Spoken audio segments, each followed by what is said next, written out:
So, welcome everybody. This is the number 3 podcast, third episode of the Motorsports Experience podcast. And we are here today with Mark, and I will let him introduce himself briefly and we'll get into it. Hi, my name's Mark Ferris. I've been riding motorcycles since I was 25 years old, so that's what's coming up on 8 years now. I started out on the street, really. I did have a background when I was younger, off-roading ATVs and stuff like that on my parents' property, but really got back into the motorsports and motorcycles at 25. So I was on the street for a couple of years and just kind of realized, like it's pretty dangerous out there. If you want to have fun, you're putting your license at risk and your life, really. So slowly started kind of falling back to what I had grown up doing, being in the woods and stuff like that. So had a super sport for a while, and I ended up on a supermoto, and then my supermoto had dirt wheels, and then now I've pretty much exclusively dirt riding at this point. So That's pretty awesome. Seriously. Oh yeah. Yeah. And I met Mark recently at one of the Overland rallies by Dacre by RallyConnex. It was a really great event. And what were you riding in that rally? So I was on my KTM 500 EXC. It's 2013, a bit of an older machine, but keep it well maintained and running well. And it's definitely the tool for the job for Dacre. So yeah, for sure. That's kind of my dual sport, longer distance bike right now. I've got two others. I've got 300 XC, which is my enduro bike. So I like to do, Calabogie and Arden and a lot of the harder enduro stuff on that. And I've also got a trials bike as well to practice some of those skills and hopefully do some more trials competitions this year as well. Yeah, that's pretty exciting. And the whole purpose of this podcast is kind of shed some light on this particular sport, because it's rather isolated. If you're riding on a trail, nobody really sees you. So you're all by yourself there in the woods. You're experiencing it, but nobody really gets to know what it's like to do that. And so I thought I would shine some light on this riding experience and kind of share the stories of the riders and hopefully inspire others to either try it, or if they never tried before, then look into this. Because oftentimes I myself, I ride on the street, and yes, you're correct, you are risking a lot on the street, and it's a lot safer on the trail. Even though you are all alone in the woods, there's still a lot more kind of safety precautions in place, especially for the rally like Dacre was. And so, was this your first rally, or did you ride something before? If you did, what was the most eventful event before that? No, this was really like my first big solo rally kind of thing that was more of a competition style, really. Like I've done Lee Martin's Rockhound ride before, which was another great event. But that time I was with a good buddy of mine, Greg Stewart. So we rode that together, and so that wasn't so much an isolated one. It was, more of a paired up. This was really the first big solo kind of riding event that I've done. Yeah, that's kind of I've heard a bunch of people say that it was their first experience. And so for this being your first experience, how was it? It was good. I found it was really positive. Overall, there was definitely like a bit of roller coaster of emotions before and during as well, especially towards the end. But it was definitely a positive. I tried to prepare myself well. Talk to other people, do some training and stuff like that. I don't know if you know Darren Rideout, but he's a Baja 1000 Ironman finisher, so definitely was asking him some questions, on how to deal with the endurance and all that kind of stuff. Yeah, I found the community was especially friendly, and that was my first event, first exposure to this kind of event, and people were very, very friendly, which was really almost like a needed community type of kind of gathering, because after 2 years of isolation, we all need to be in the community of like-minded people. And this event started at 4 o'clock in the morning. It was still dark. So when the bikes were rolling out, it was pretty cold. Fortunately, the weather was Yes. perfect. So how was the start for you at 4 in the morning? Yeah, like you said, it was cold. I kind of didn't really prepare for that too well. I was expecting in July to be dealing with the heat more than anything, and in my preparation, I kind of focused on um, training while being warm. You know, looking for those hot days to go out and train and ride and push myself, so I kind of get accustomed to it. And then the morning of it was, like you said, I think 8 degrees or something. So we got out on the first kind of road, like forest road section, and you're moving at a pretty good clip, you know, 50, 60, 70K an hour. And it was cold. I was cold. So I was just trying to, you know, keep compact, keep my body heat in, but which kind of counterintuitive to like what you want to be on the bike at first, like, you know, more loose and open. So it was kind of, there's a bit of conflict there, but once the sun came up, it was much better and much more comfortable, and I was able to get more in my groove then. So Yeah, absolutely. And because I research kind of focused state, I was wondering how the writers were dealing. First of all, you don't sleep much that night because of excitement no. or because you need to prepare and you got to wake up at 3 a.m. So there's definitely lack of sleep. Then there's cold temperature. And so I'm wondering how it affected your focus at the beginning of the journey. It's dark, so you have to rely on your light, and it's all of those physical discomforts that you have to deal with. Yeah, so definitely, like you said, the sleep thing. Like I didn't sleep very well. My mind was racing the night before. Like kept overthinking. Like, is this ready? Is that ready? Is that ready? And then by the time it was 3 a.m., like I didn't even really have my alarm go off. I just kind of shut it off and woke up my support truck guy and said, "Yeah, it's go time." And, but yeah, the focus, I think, comes down to, you know, there was a few things definitely distracting me, but I just wanted to come back to like my core kind of concepts that I wanted to focus on for the rally, which was, you know, stay loose, keep the pace, and ride really smart and safe, and choose the safer lines. Take that extra moment to not get yourself in a position where you're gonna drop the bike or whatever, and just ride smart. I did a lot of training too, so I kind of think when you're in those situations where you're stressed and there's extra things that you maybe didn't prepare for, that you're the level that you expect to ride at kind of drops down to where your training level is at, right? You kind of go back into that base mode. This is what my base training is. So, you know, I really tried to push the training and to be at a good level, and I think it worked. I managed to get through, so I think it worked. So, Yeah, it's like that famous quote, in the times of challenge, we don't rise to the expectation, we drop to the level of our training. So yeah, that's definitely. exactly it. Yeah, I couldn't think of what the exact saying was, but that was the concept. Yeah, exactly. Yeah, and so I'm comparing mostly because my past experience has been um on the not on the dirt, sorry, on the road race track, which is paved, which is predictable, and it's pretty much the same all the time. So when you're driving or Mhm. riding on the paved track, you kind of follow the same line all the time. And dirt track is completely opposite of that. So there's, even if you take the same dirt track, it will be different each time you ride it. And so I wonder if you have ever been on the paved surface, paved course racetrack, and if you have experienced that, and what would be the difference in your perception in creativity that is required in order to do the trail riding. Yeah, so I've never actually done any track riding. Definitely something intriguing maybe to do one day, but it kind of wasn't in the cards when I first got into it. I know it's been a more expensive sport. I just got my bike, and I was more of a street squid, really, not gonna lie. But yeah, I can definitely see that. Like, there's so many options on the dirt, right? I mean, really, like, it's up to you and your skill level and what you think you can accomplish to get through different obstacles, right? There's many different ways to do it.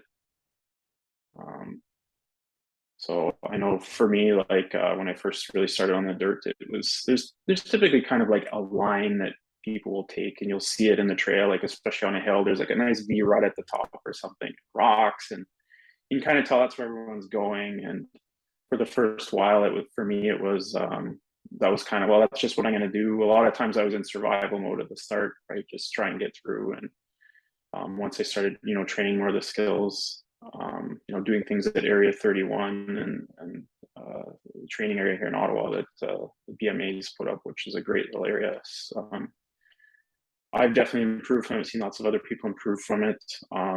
Also getting on the trials bike, again, improve those skills. And the trials I found really helped me see different lines and start to see things, like really kind of open your eyes up instead of just looking at that V-rut on the trail and going for it.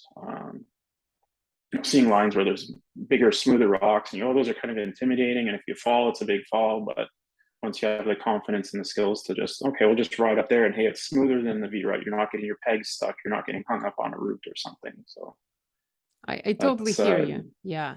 I myself have been on the bike on the street as well, because yes, as you said, the motorsports racing is quite expensive. And so bikes kind of allow us this opportunity to ride and participate at a lower level, which is great. And so considering that, let's say if at the beginning of the event, you were in survival mode because it was dark, lack of sleep and cold, at which point did you feel that things started to flow? How long did it take you to get to that point where you felt comfortable and confident and picking the line that you wanted to? Yeah, so there was a part in the morning in the first section where it kind of got tighter and into a more technical double track section, and there was some good rock faces, cliffs, and rooty sections. And the sun was just starting to come up, and you could feel like the coolness was leaving. And that's when I started to feel that connection, started having fun with it again. Like, well, not that I wasn't having fun before, but like really start having fun. Like I see like a little ledge here, and like, okay, we'll jump that. Like, oh, there's a nice little tight corner here. Like, throw the leg out in the corner and rail around the corner and stuff like that. So that's when it kind of started to click a bit more for me. At that moment anyways. And then we went through, got to checkpoint 1, kept going. Then I saw you in the woods and with the photos and stuff, which definitely caught me by surprise a little bit. But it was good, great photos, by the way, too. I appreciate Thank those. you. And I'm sure everyone else who got them really appreciates them. It's great to get photos like that from an event. Yeah, I was wondering how people would react when I was standing there in the bushes getting eaten by mosquitoes, but Yeah. it was great. And so we have pretty awesome locations here in Ontario, because where that rally was, it's very hilly. It goes up and down. The nature is ridiculous. And how did you perceive this? Because some riders expressed how sometimes they would come into the opening and there would be just amazing scenery away from civilization, away from everything. Did you feel a certain connection to nature as you were riding the trail? Oh, 100%. I think that was part of the allure of it to me too, like coming not just to Dacre, but off-road riding in general is just to be out in nature. I've always been someone who likes to get out and see, beautiful scenery, and being on the bike definitely lets you do that. I think some of the highlights for me, coming up Sunny Hill and the lookouts they have there, I've been there a few times and I've seen them, but every time it's still always just like, oh, that's nice, seeing that stuff. And then Lee had us routed up towards Algonquin Park, and we were, skirting along the edge of Algonquin Park, and I think there was one hydro cut that came out, and we came up on a hill, and there's just beautiful lakes, nice rolling hills, and it was just like, wow, this is awesome. Like, great job, Lee, great job on finding that. It's pretty epic. So I find that it's those awe-inspiring experiences that really make everything worth it, whether you go camping or riding. As I was walking up the trail, I was just marveling how lucky we are to have sufficient civilization, sufficient machinery to be able to develop roads that take us to those locations, and then machinery that takes us even further so we can experience it in a matter of a day. So we don't have to hike there for days on end and just experience in a matter of minutes, literally. I think that's amazing. yeah, definitely. Yeah. And so what was the biggest thing that you were looking forward to at the beginning of the event?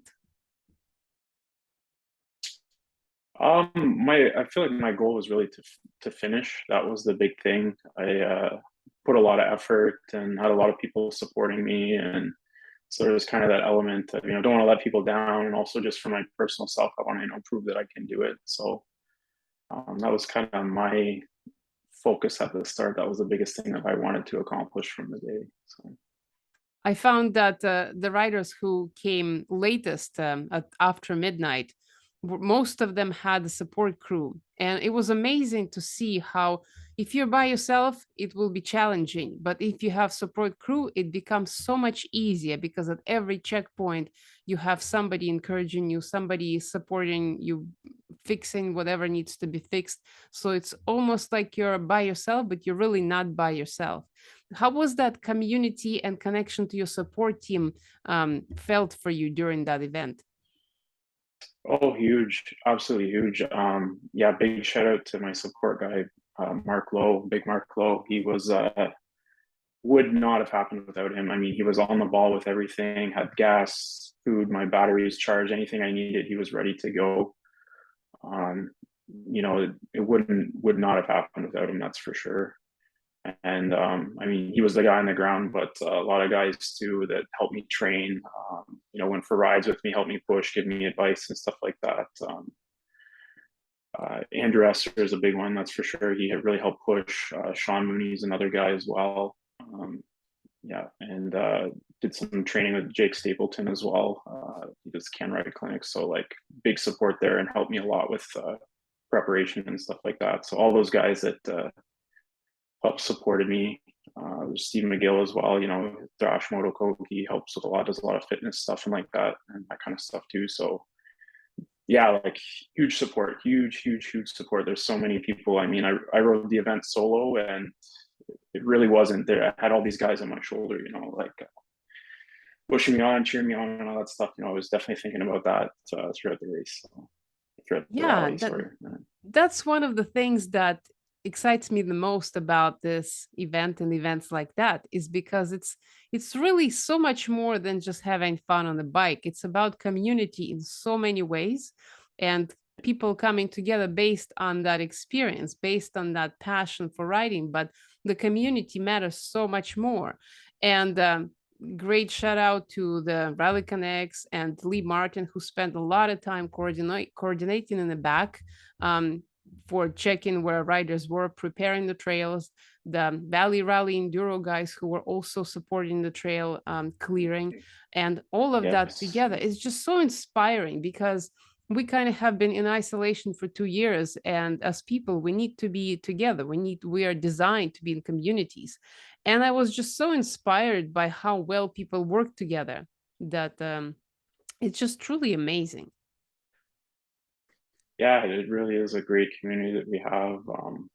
And it's funny, I mean, with my off-road riding only being serious the past couple of years, a lot of these guys I've only really known through COVID and stuff, and we still managed, maintaining our distancing, but still being able to ride and chat and make some good friendships out of this and help push each other and get better at the sport and help each other out. It's yeah, I can't think of a better community. Like it's great. So Yeah, and with all of that considered, what was still the biggest challenge of the entire rally?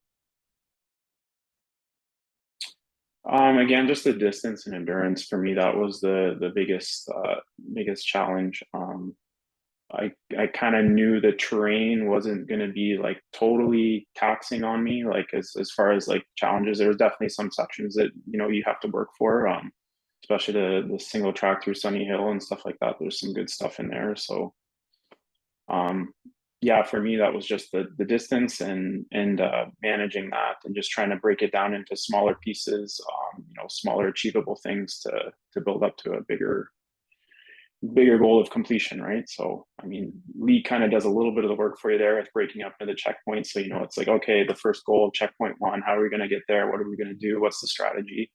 And just breaking it into those small chunks to make it more achievable. Because if you just look at it and go, wow, 600 and whatever it was, 30 kilometers is, that's huge. How am I going to do that? Well, you can do 115. Like, I know you can. You trained that. You've done that. So let's start with that. Okay, go there. Okay, keep the pace good and arrive. Okay, you did that one, then move on to the next one, right? So that's kind of how I approached the challenge of the big distance, which was what I was the most challenging part for me, I think. So Yeah, absolutely. It was quite a long distance, and breaking it into sections helps kind of restart the thinking process and the journey.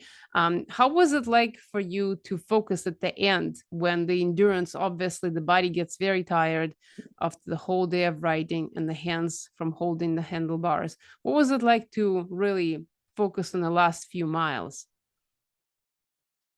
yeah, it was definitely a challenge. There was a point where I was starting to feel that discouragement creep in, but I just kind of fell back again on like the training and stuff, and a lot of the stuff that I mentioned Jake earlier, like taught me, how to stay loose on the bike, energy conservation techniques, um, and just focus on.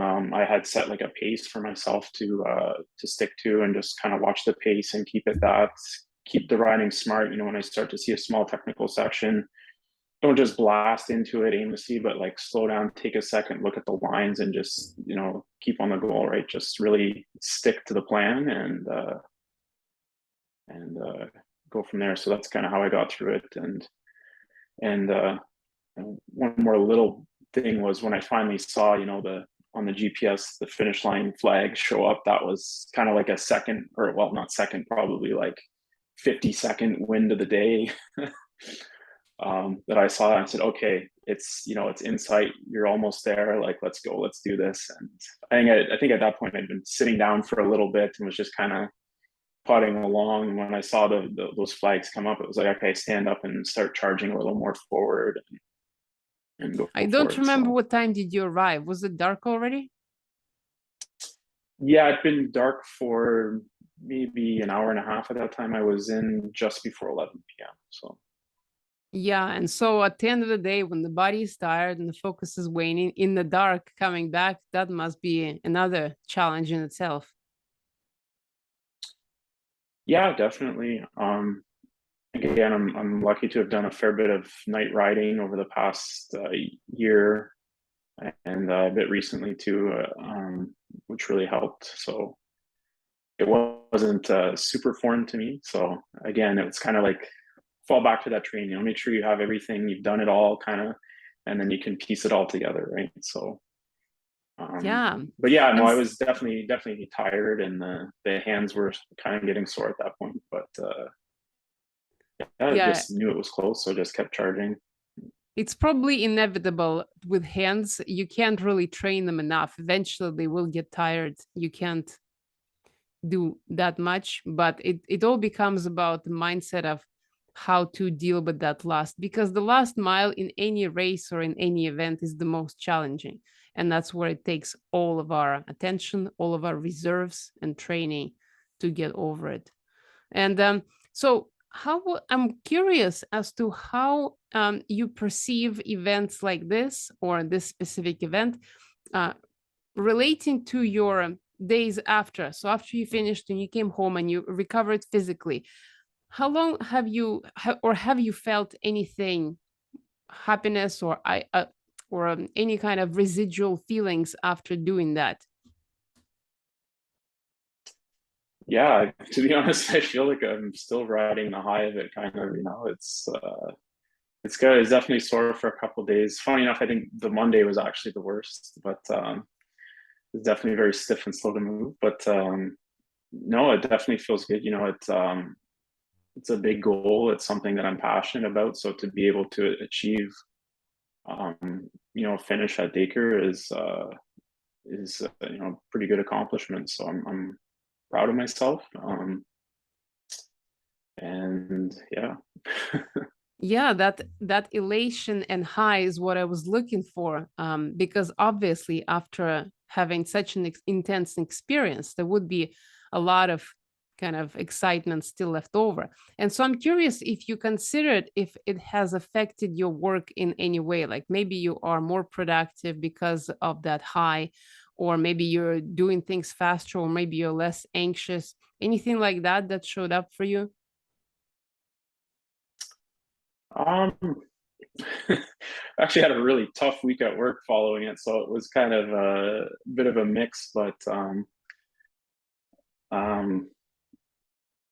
yeah, no, it definitely just kind of that base happiness level just kind of was just a few points higher like throughout the whole thing. So even through that, stressful period at work, it was once you get through it was you get home and you can easily put it away and just, get back and be happier. So definitely like I definitely think Yeah, achieving something like this gives you that kind of residual happiness increase. yeah, and the reason I'm saying that is because I have a hypothesis that doing endurance events or just riding events like that on the trail where you use a lot of creativity, where you're exposed to a lot of awe-inspiring scenery, when you're so connected to the community, eventually would by the end of that event would produce sufficient enough high that would translate into better working kind of better working experience the week or maybe weeks after. And I have a hypothesis that it would also improve the connections with other people at work. And so I'm kind of testing to see if that has any relevance. Mm. Do you think that there is anything to that? Yeah, definitely. I think like I mean, I think everyone that's doing this event is, passionate about motorsports. So to spend a whole weekend doing that much and with so many other like-minded people, and like you said, seeing such great scenery and all that, and I think you can kind of relate it to, I think they call it the runner's high. People do marathons and stuff like that. They're absolutely getting the crap beat out of them for however long it takes them to do the marathon, but they're super happy after, right? So Exactly. yeah, I can definitely can definitely relate and see that. In my work, it's kind of harder. Often working alone, being on night shifts and stuff like that. So the connection to other people isn't so much there all the time. But Yeah, yeah, no, there's I also just yeah, I was gonna say just at a baseline, I just definitely feel like that happiness cup is a little more fuller, since the event. So for sure. And another thing that I hypothesize is that eventually that runner's high runs out, and sometimes it could actually, so we have a high that is high, but then becomes low that's too low and results in lower feelings. And I wonder if it shows up or maybe doesn't with events like that, because when you are focused for a long period of time on something specific, you build up a lot of energy and electricity in your brain, and it all's there and it's happening. But when it stops, it kind of all drops down. So I wonder if you have experienced drops like that after riding events. 100%. And right now, I think with Dacre, I'm still kind of riding it. But even just smaller things, even just a really good ride with your trail buddies, like good week, and then you kind of don't get to ride for a couple of weeks, and you got that itch. I want to go again. I got to go again. Like that's. I think you're seeing that, right? And another thing too with the off season here, like in wintertime, it's more or less things shut down, and you definitely feel like kind of, oh, that sucks. I want to go ride, but you can't, and you definitely associate the riding to being happier. I mean, it makes me happier. So, Oh yeah, I yeah, definitely feel it in the winter. I usually ride yeah, only kind of in the warmer months. yeah, And when it stops, it's just like the days are short, it's all darkness, and you don't ride. It just becomes really yeah. depressing.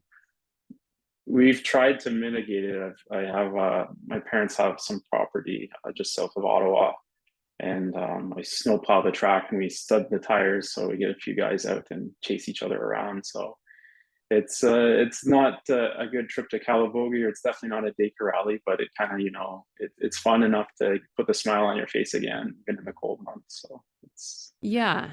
And yeah, that's my biggest point of this kind of podcast, because it matters. Things like that, writing experience like that matter because they make us happier, making us happier connects us better between people. So the passion of motorsports, it's kind of almost like isolated sport. Those who understand, they understand. Those who don't, they don't. But it is important to kind of talk about, I think, and inspire others to continue pursuing that. Because if it is someone's thing, I think they should continue pursuing it. Because if that gives them joy, they should do it. right? Yeah, definitely. Like, definitely a big believer in going after what makes you feel happy, right? So whether that's motorsport or anything, if you have that little feeling of curiosity in you, chase it, because if you don't, you're going to just kind of sit there and spiral and kind of, dwell on those ideas that you could have done something or something. So it's better to just go and chase it, do what you can, and yeah. Yeah, and considering that, is there anything specific that you want to improve for your next riding event beside the physical endurance? Um, yeah, it's a tough question. Like my plan went surprisingly well. I was expecting more hiccups than happened. Like I was managed to stick to the pace, and I felt like my mental prep was pretty good. Like I didn't really ever feel a point of really wanting like to quit.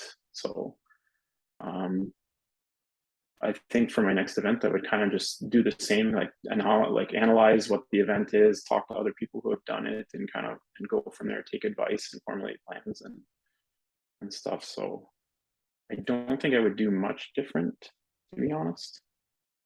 Yeah, that's awesome. And so in closing, what else would you say to somebody who might have forgotten about their passion or they never considered trail riding? What would be your message to other enthusiasts out there? Yeah, kind of like I said before, if you have that itch, that curiosity, chase it, because it's just going to drive you mad if you don't. Like, do something that inspires you, that you love. If you find yourself on Instagram following bike pages, like go pick up the bike, go ride. And yeah, I guess that's kind of geared more towards the person who's maybe done it before, or has the bike sitting there and hasn't gotten out enough. Like, try and find the time, like even if it's only an hour or something, that hour will make all the difference, and your happiness cup will be fuller than it was before. It's, yeah, funny, like my mother-in-law comes over sometimes, and she came over one time after I'd come back from a ride, and the first thing she said to me was, "Mark, you're absolutely glowing like right now." So yeah, that's good to hear from someone, like they can tell you're happy. So yeah, if you have that curiosity, that itch, that inquisitiveness to get back on the bike, go for it. Do it. Don't waste your time. Like, life is short enough. And for someone who's like trying to get into it, I would say, again, go for it. Look into a local club or something. There's lots of places that people will help build you up and help you ride. Like, I'm still fairly new to the scene myself, and I've found such a great community and people who push me up and support me over these past few years. And yeah, so again, just go for it, give it a try. And even if it ends up like it's not something for you, then you can say, well, I tried, and that's just one thing that I'm not into, and I'll go find the next thing, like here. So yeah. Yes, I agree. And that is kind of why I'm doing this. Like, I want to spread the word how great the community is. And me personally, I still only ride on the street for now, but I'm trying to get a dirt bike and making plans. Yeah. But it takes time sometimes. So for Yeah. those of us who can't do it right away, we just need to stay patient, but keep an eye on the price because it's worth it. I've seen the trails, I've seen what the bikes could do. I really want to get there, but it's gonna take some time. But just the community is really really great, and I want to see this community grow because I have been in the motorsport world in Ontario, and it's shrinking, it's becoming smaller, and less people I have found at the tracks. So it's kind of sad to see a lot of people kind of withdrawing because of lack of funds or whatever, of life getting in the way. And as I said, it's important, so people should try to get into communities like that, because the more we participate in it, the more it grows, the more everything gets better. So that's kind of how I see that. Yeah, definitely. I think we're really blessed here in Ottawa. We have such a great club. BMA, they do a lot. We have the new training area, like I mentioned earlier, Area 31, and it's amazing to see the people come out and improve, like literally sometimes overnight. It's great, and guys like I said, Jake Stapleton and John English, the trials rider, they have the Can Ride group, which they do some training with, which is great. I mean, that helped me so much to do spend time with them and learn from them. Yeah, absolutely. And the Valley Rally Enduro, the RallyConnex Yes. area, all of these places and clubs are really great place to start. So, well, anyways, thank you Definitely, yeah. everybody for watching and listening, and hope everybody got lots of value from this episode. And thank you, Mark, for being with us and sharing your story. It definitely goes a long way to share our experiences, and because experiences essentially is what unites us. So, best of luck to you in the next events, and hopefully to see you on the trail.